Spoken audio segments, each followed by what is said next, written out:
Matthew 6:30. Wag mong haharangan yan. Seek ye first the kingdom of God. Kung pipindutin sa gitna. Itapat mo naman sa mukha. Oh, sige, buksan niyo Tapat tayo. mo sa mukha, di ba? Shall be added unto Ito mo nawakan kasi. Matthew 6:33. Amoso to. Kaya gagawin natin kwan. Para kung maaaring denominasyon muna tayo. Sige. Buksan niyo, Matthew 6:33. Mag-isip-isip na kayo ha. I-consider na ninyo ang sarili ninyo kung paano nyo ginagawa itong talatang to. Yung general principle. Sige. Ano God seek ang... ye first the kingdom of God and His. Sabay-sabay. Seek ye first the kingdom of God and His righteousness, and all these things shall be added unto you. Mula sa pinakamababaw na pagkaunawa kung nakatoliko hanggang sa ating side, mayroon siyang iba-ibang application. Pero ano yung tinatawag natin sa ating mensahe ngayon? Seek ye first. Ano yung kingdom of God? Kingdom of God. And His righteousness. Yung righteousness. So marami siyang antas. Yung iba, mabuting gawa, karisari. Sa mga Katoliko, sa El Shaddai, tulungin. Mayroon namang ang paliwanag, ganito, let's say, holiness, Bating na sa mga Pentecostal na yan, yung palalim, nakakapagpalayas ng demonyo, nakakagawa ng mabuting bagay ng himala. Pasok tayo sa end time. Sa end time naman, kabisado yung 7 thunders, 7 seal. Alam yung message si Brother Branham sa mga level 1 kay Jackson. Alam yung mensahe natin Brother Jackson kay Brother Gan. Pasok na tayo sa side natin. Meron tayong mensahe ngayong huling panahon. Hindi natin ma-deny na pag in-apply natin yung seek ye first the kingdom of God, ma-eliminate yung mga dating mensaheng alam na natin. Nakikita nyo? So, paano mo ngayon nahanapin yung paano ngayon mo magaganap yung seek ye first the kingdom of God? Napakasimpleng babaw lang eh. Tingnan nyo mabuti ang mga na-lecture na to ha, ang mga previous. Ang sineshare kong ito ay isa kong inspirasyon sa personal kong buhay kaya ako sineshare sa inyo. Kasi ganito, ako, mas abante na ako, sigurado ako sa inyo sapagkat nagmi-ministry na ako, napagtitsagaan ko, nakakabalik-balik ako ng nakakaya ng katawan ko sa tulong ng Panginoon. Pero may time na mayroon parang pinasinsins pa sa akin ng Panginoon na sometimes ay aking nineneglect. Realidad yan kahit sa side ko na. Kaya kung i-atras natin ang sitwasyon nyo, halimbawa, ako personal, halimbawa, may internet ka, may assignment ka na mag-broadcast, di mo ginagawa. Ang mensahe natin, hindi ka mag-aral ng aral ni Miliego, hindi ka mag-aral ng aral ni Roel Soriano. Ang mensahe natin ay kung ano yung sinasabi ngayon, so you have to see that. Nakikita nyo? Ano yan sa inyo? Tandaan nyo. Kanina may binanggit yung session, mga magulang. Ako sasabihin ko sa inyo, nagbubukas ako pa, sigit-sigit minsan ng internet, nakikita ko. Huwag nyo itago, ganyan ang buhay nyo eh. Nakikita ko kung ano pinagsasabihin nyo sa internet. Minsan yung mga LCM na pa simple. Ang mga kabataan, tandaan nyo yan. Nagsisik kayo, makita mo ha, ako, ito alam to, kabisado ko sa sarili ko. Pagdating dito dahil sa ginawa ko ito nung araw pa yun, tungkol sa text report, ang text lamang, basta't nakita ko ang text, sasabihin ko sa'yo, alam ko kung anong puso ng tao. Yan yung discernment na binigay sa akin ng Lord. Ito lahat ng ka-text ko, lahat. Hindi ko na kailangan tanongin kahit si Lucy, kahit kung bakit siya umuwi. Si Lucy kaya siya umuwi, sinabi ko, ganito naman ang puso mo. Pero nagre-report siya. Makararamdaman mo, wala na yung anointing. May report pa rin sila. Ang kaibahan nito, atras ko ng konti, si Lucy kahit pahulog na yung loob niya, nagre-report siya, kayo wala na. Makita nyo? Siya, nagre-report pa siya kahit ang puso siya, wasak na yung puso niya, nararamdaman niya, nagkakasala na siya. Pero ginagawa pa rin niya, PDT, ginagawa pa rin niya ng report. Pero sino sa kabataan dito ngayon nagre-report pa? Sino pa nagte-text report? Yung tanong ngayon ko, binuksan ko ngayon ng internet. Tinignan ko ang Facebook ng Berean people, ang dami niyang wala. Wala na yung mga dating mga bisita natin. Pero sa sarili natin mismo, wala na. Are you still seeking? Seek ye first the kingdom of God and His righteousness. Nakikita nyo? Balikan nyo lang sa doktrina, labas na muna natin. Yung attitude natin ng pagkaberehan, we're always attending in this church and home class. Yung LCM natin, yung PTA. Huwag kayong progressive dahil wala naman kayong mga ministry pa eh. Dennis Piconte, si Brother Carol, si Brother Bernam. Kahit sa mga manggagawa, sasabihin ko, ang dami manggagawa nito, pero hindi nagpapasession kay Brother Francis tungkol sa kanilang ministry. Totoo yan. Ako, kaya gusto ko siya nakausap, tinatawagan ko siya, tatawag siya, tinitsaga ko yan. Kasi, nasa ministry ako, parang nagmamalaki na ako. Nararamdaman ko yan, gustong magmalaki. Baya mo na siya. Mauulit yung nangyari sa mga dating natin ka manggagawa. Ang dami dito, dapat tatagpuan natin dito yung mga manggagawa na dumadayo. Nakaupo sila dito pagkaraw ng ibang class. Wala nang problema kung si Mena na nandyan. Isa lang yun. Yan yung, at least, panoorin ito sa YouTube. Kasama kang manggagawa rin ito. Mamalaki na sila, sabihin ko sa'yo. Totoo, may oras sila pero hindi nila binibigay. So, huwag niyong mamanahin yan. Huwag niyong gagayahin yan. Review ko yan kahit gusto kang manggagawa rito. Magmamalaki sila sa puso nila. Ang tinitingnan nila yung mas mahina sa kanila, pero mahina rin sila. Kaya ko sinasabi yan, kaya kong panindigan. Ngayon, ganito. Buksan nyo ngayon ang 2 Thessalonians 2:11. Kasi meron akong ipapakita sa inyo ha. Maski kayo mga nanay, batay, nandito. Huwag nyo sabihin may nagagawa kayo. 2 Thessalonians 2:11. Balik ulit ako sa denominasyon. Nag-pray, nag-fasting, ang pagpapala, lumarating sa kanila. Because that's their understanding about this promise of God. They are seeking, pagpasensyahan nyo na sila kasi yun ang abot nila. Pasensya na yung Pentecostal dahil doon sa kisi-kisi, yun ang kanilang seek ye first. That's why. Pero, na nakatali sila roon, basahin yung mabuti at baybayin yung paunti-unti. Kasi ako kaya po sinasabi to, nakakaramdam ako niyan. Seconds. Kahit doon sa mga nag-explore na ibang manggagawa, nagsarili na agad. At malaki na ang gawain nila. Daw. Sino kaya yun? Sige. Basa. Sabihin nyo, strong delusion. Strong delusion. Alam mo, okay ka lang ha. Second naman yan. Sabi mo na rin yung Pentecostal, porque sila'y nakakapagpalayas ng demonyo, buhay ng patay, nakakapagpalis ng sakit, nagkakapera. Alam nyo ba, yan ang ginawa ng Diyos sa kanila. God gave them, permitted it to have them a strong delusion. Ilagay na muna natin, kahit sa sarili natin dito.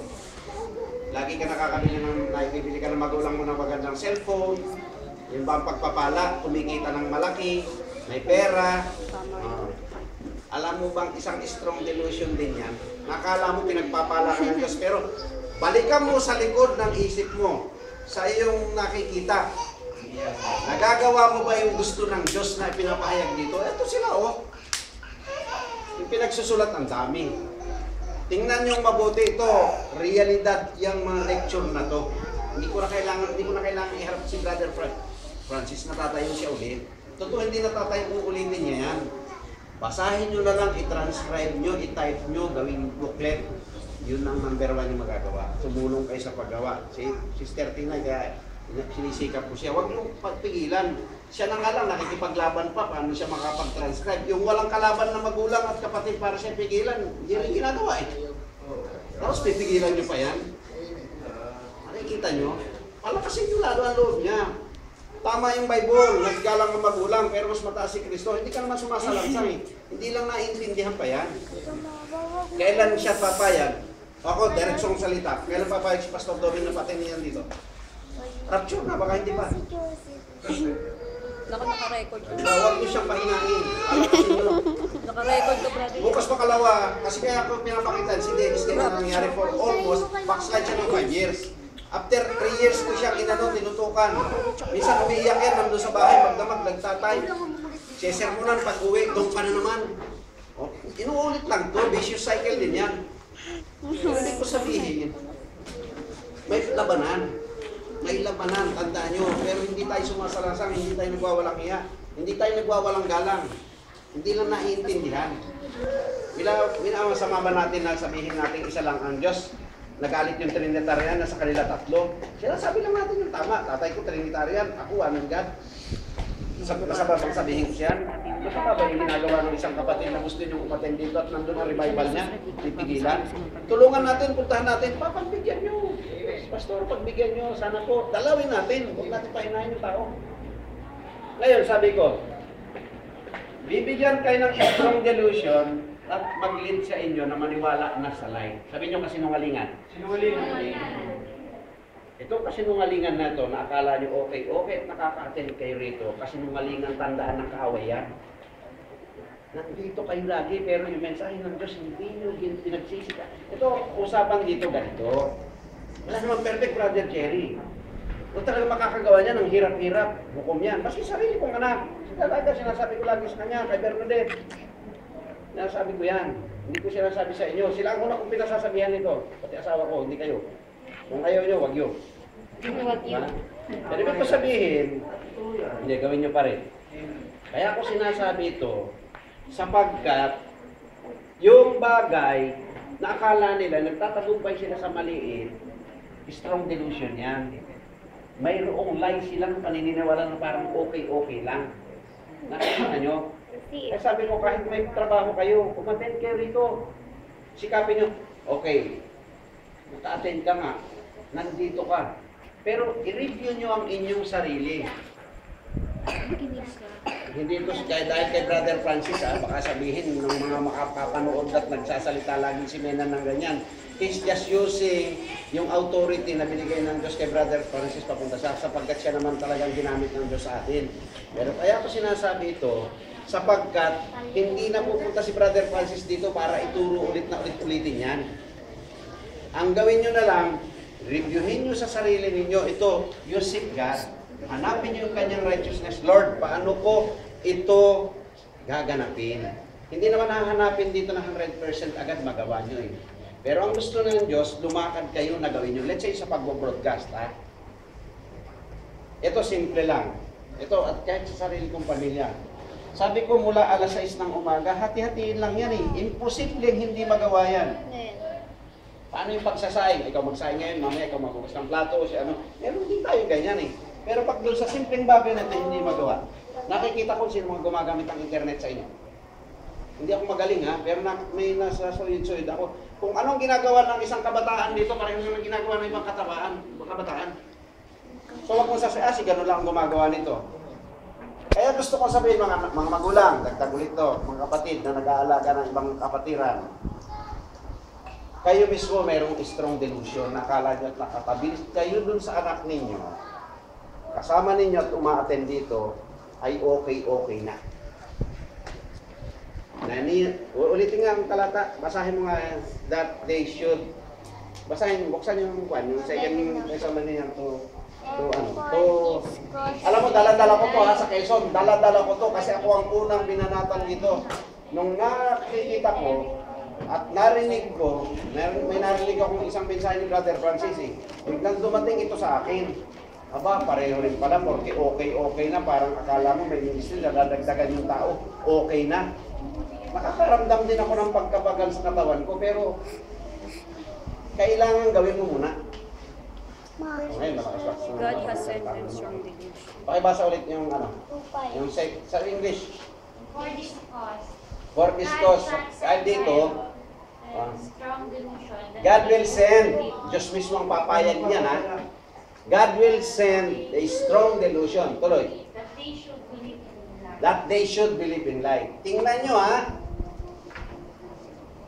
Yung circle of friends lang. Yung sinasabing wag ng pag-aralin. Makipag-contest na sa akin ngayon kung sino ang mas magaling sa atin. Na pag nasa school ay mas matino kaysa sa hindi nasa school. Diba? Yan sinasabing iyan, you are believing in life. Nakita nyo? Wala namang nagsumika para hanapin to. Kaya for ano to, si Brother Celso nandito. Si ano, Sasama ko sa Quezon, mag-ALS. Si Oya, mag-ALS. Si Yeye, grade 6 siya ngayon, pero sabay ng ALS. Dahil 15 na siya, 15. Sabi niya. Kaya mo bilangin. Pero ito, sa puso ko ha, kaya ko sinasabi ito, ayaw kong dayain dahil totoong Kaya nangyayari mo na bilang. deteriorate. Pero ito, Kaya mo nagsisigawan na rito sa harap Kaya na mo gawin bilangin. ginawa na munang i-school ang bata. Bilangin. itigil. Walang katapusan na Kaya mo bilangin. pangangatwiran at yan ay strong delusion. Nakikita nyo? Sa atin ganito, lagi nating iiyak sa Panginoon. Lagi nyo tatandaan to ha. Walang kwenta yung ating pag-upo. Tandaan nyo. Mas nadadaya pa tayo kaysa doon sa mga mali ang aral ng mga Pentecostal. Na ang Diyos nila ay si Kristo ay siya rin ang Ama. Siya rin ang anak. Sa atin talagang totoo, isa ang Ama na mayroon siyang anak. Tama na tumahan sa anak. Tama yung Godhead natin. Pero sila, wala silang sagutin kasi yung mensahe nila hanggang doon lang. Pero sang katutak ang ibinigay na napakaraming pahayag ng Diyos na ibinigay sa atin, sagana. Pero yung saganang ito ay katulad ng perlas na niyuyurakan natin na katulad tayo ng baboy. Masakit pa kung dyan. Nakikita nyo. Ito ang aking encouragement sa inyo. Yung mga wala nang assert ang magulang, yung mas matapang pa sa magulang, inyo na itong tanggapin. Sabihin ko sa inyo, sagot nyo ito sa Diyos. Sa day of judgment, di na kayo tuturo. Pareho na lang siguro kung ano, pero magtagumpay kayo. Iiyak niyo sa Panginoon every time na magpipili kayo. Ngayon, nirecon ko si Shim. Mas gusto ko nando si Shim, nagtatrabaho, nakakulong siya. Isolate siya. Hindi ko lang siya ma-insulate ng gusto kasi nga, handicap ako. Pero tinatawagan ko siya para ituloy niya yung kanyang PDA. Siya hindi nakakulong. Siya, kayo hindi nakakulong. Mas mapalad si Shim na siya ay nangangatulong. Sabi ko kaya kung dyan muna, dyan na lang. Huwag nang lumabas muna. Kung hindi pa dadala ng Quezon, huwag na muna. Pero kung siya ay nandoon, mas mabuti pa, ire-recon at pupunta-puntahan ko na lang. Para dagdagan yung mga pangangailangan niya na tulad doon sa Samaritano, ginawa sa Samaritano. Pero dito mismo, ang kalalagayan ng mga anak natin, aminin man natin o hindi, katulad ng isang prodigal na naglulustay na ng kayamanan. At ang may kasalanan nito actually, mga magulang. Kayo ang nangangatwiran doon sa mga mensaheng i-release na. So, what will be happen? May nagtawag text kanina si Joseph Ramirez ata. Ano po yung shout, voice, and trump? Habang sinatanong din ko lang sinagot, voice. Kailan po ito magaganap? Alam mo ba yung ano natin? Bakit merong mga palong mabilis? Actually, spiritually, may trump na tayo. May mensahe ng Diyos na ibinigay, alam nyo kung ano? O puro, lahat naman may palo na eh. Mabilis na ang aksyon ng Diyos ngayon doon sa sinasabi.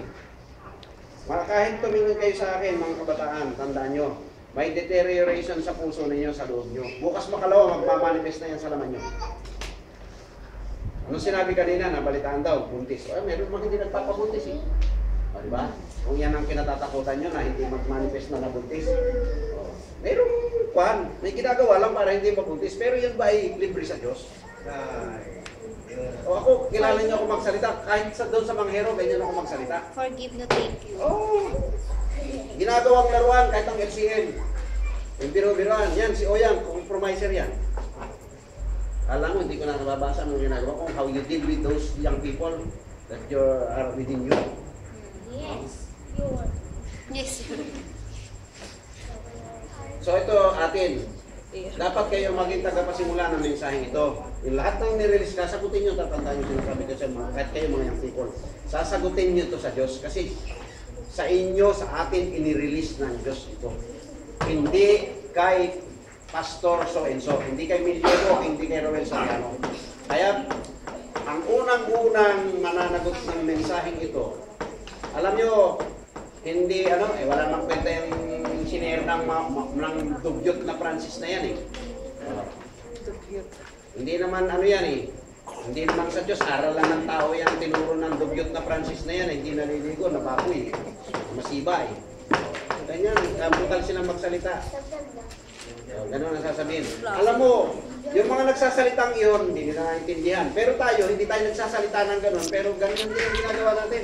Ganun tayo. Tandaan nyo yan, sasagutin natin lahat yan. Maski sa sarili kong pamilya na nagpapabaya, sasagutin nyo yan. So I hope huwag kayong magdamdam. Ang gagawin nyo, pag nagsasalita ako isang mga laro dito, hindi ako para manakit. Layo ng Quezon, pupunta ako para manakit lang. Gusto kong kasi nararamdaman, pagmamahal ko sa inyo yan. Ngayon, kung hindi na kayo control ng magulang ninyo, mas matapang pa kayo sa magulang ninyo, mas hostage yung magulang nyo, tatandaan nyo, iiyak ang magulang ninyo, pikit kayo sandali. Tingnan nyo kung ilang magulang umiyak ngayon sa nangyari sa mga anak nila. Iiyak kayo yung magulang nyo, pero 100% mas iiyak kayo. Kasi hindi nyo na kayang ibalik yung bagay na nawawala o mawawala sa inyo. Tatandaan nyo yan. Tatandaan. Ako ay nagsasalita bilang ministro ng Diyos at nagsasalita ako sa inyo sa harap nyo bilang isang magulang. Tatandaan nyo yan. Hindi na kailang palamya-lamya tayo. Ang ginagawa niyong tibay kasi ngayon, tibay niyo kung paano magpalusot eh. Tibay niyo kung paano patigasin ang puso ninyo na suway na mensahe. Ako, nagmumukhang kawawa rito si Brother Menan, sasabihin ko sa inyo. Supposed to be, biglang pinatayin ng Diyos, kinuha ng Diyos. Sino kayo magtitsaga rito? Wala. Kita nyo? Wala. Kahit yung sarili niyong magulang, ayaw mag-focus dito eh. Na para tulungan tayo magpalakasan eh. Magamit sa ibang kapatiran. Kaya yung mga bulong brigade, mas nakakahatak pa ng madala sa church nila to make them Nicolaitans. Hindi ba natin kapatiran? So I hope tatandaan nyo ang binitawang kong salita, lagi nyo tatandaan. Ano yung seek ye first, pinakita na ng Diyos yung sinisik natin. Yung righteousness niya, pinakita na sa atin.